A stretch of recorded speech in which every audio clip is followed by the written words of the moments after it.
We got word that, about 3 hours before the meeting that there were some folks that were not going to vote for it, and that was basically the reason behind it. So we sent out an email blast, and they didn't like it. There's a popular website in Prince William County that earlier today made some statements about what I do or don't believe. The publisher of that website didn't contact me.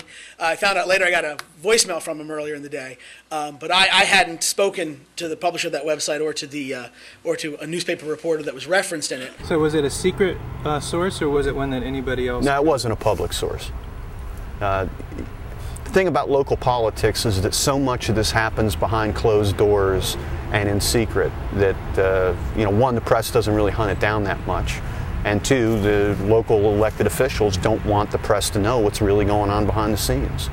And that's one of the things that I try to do on my website, is to try to illuminate some of that. But in a really, 3 hours before a vote kind of issue, you just got to get the information out there and tell people, get out, let's start banging on our elected officials and make them do what we want them to do. And it was successful. So what exactly happened? People saw the website and then... It was never on the website. They all mischaracterized that because they didn't really know what they were talking about. It was a Help Save Manassas alert that went out. Email? Yeah. Okay, and so the email said what, and then they did what? The email said that the source had been that Nick Muroff had tipped somebody that Corey Stewart didn't have the votes. And that's the way, we presented it. And a lot of our members were really outraged. And they should have been. I'm sorry, who's Nick Muroff? Nick Muroff is a reporter for the Washington Post.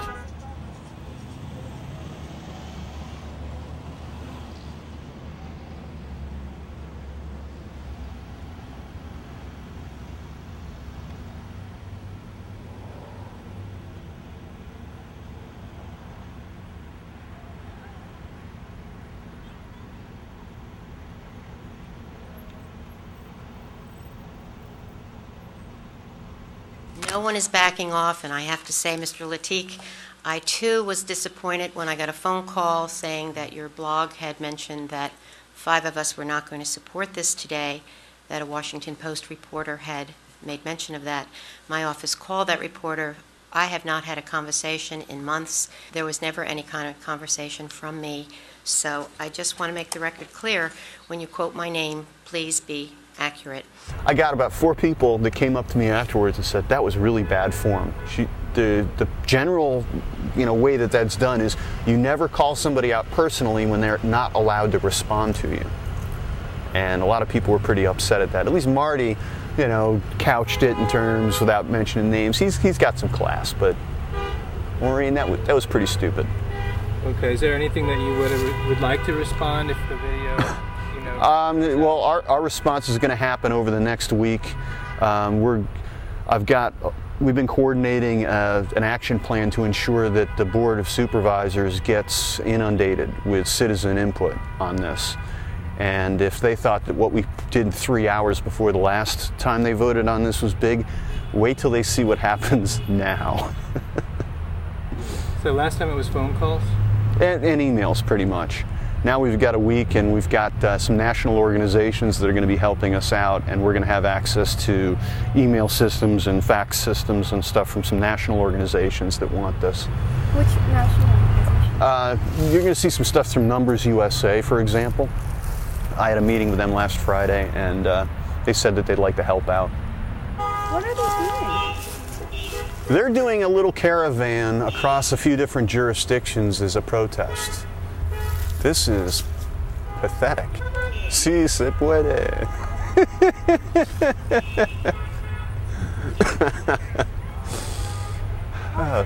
Lucha, lucha, lucha.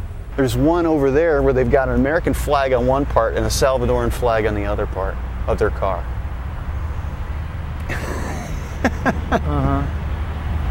Salvadoran American.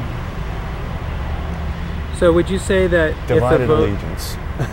If they don't pass this thing on the 16th, that'll actually help your mission in the election? Yeah, I haven't been working too hard to correct the impression that we suffered a setback at the last vote when they deferred the funding and the services component. I think it's probably a bit unrealistic to expect supervisors to vote to restrict services when they just had gotten the proposal like 30 minutes beforehand on what services could be restricted. I would never have expected them to be put in that position, and it makes sense that they would have wanted to take a little bit more time with it. But what's happened is, since the press in a lot of cases has said that we suffered a setback, it's gotten a lot of people angry. I'm going to have Babe Buchanan out here the night before the next vote, who is Tom Tancredo's campaign manager. I never would have been able to do that unless somebody was saying, oh my gosh, this might not pass. So it's getting people to come out of the woodwork and help us.